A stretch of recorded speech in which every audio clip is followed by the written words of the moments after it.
Salvatore Montagna, Lidia De Maio,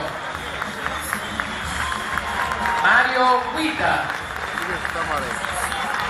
Iana Foria, Toni Palmentieri, Emiliana Cantone, Alfonsino Abate, Fortuna e Fabrizio Ferri.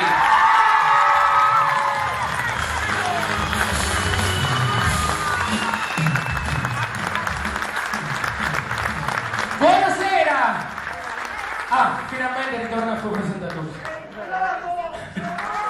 Grazie cara donna. Grazie. A nome di tutta la compagnia, chi è bravo, sicuramente qualcuno già faceva teatro come Palmentieri da tanti anni. Noi che siamo tutti nuovi del teatro dobbiamo dire grazie a una sola persona che si è messo dietro di noi giorno dopo giorno, e il signore qua, il grande Alfonsino Abate.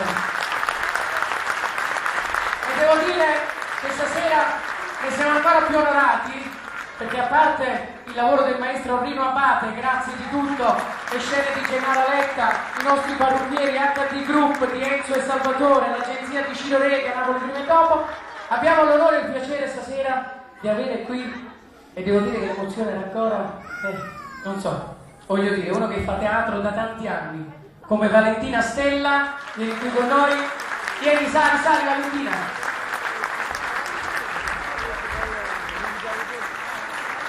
Che non si vedono da anni e gli abbiamo fatto la sorpresa a Alfonsino.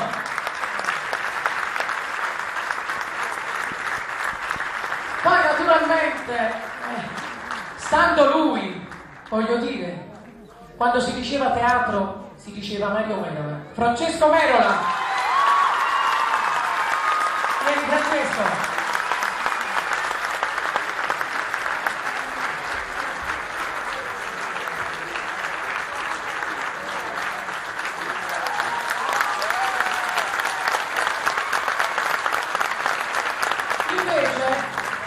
A lui lo abbiamo invitato perché lui è un buon critico.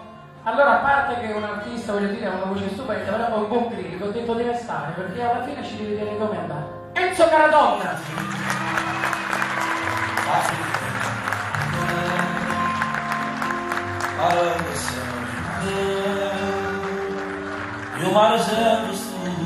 Facciamo entrare l'omaggio floreale perché ci sono delle case, delle premiazioni.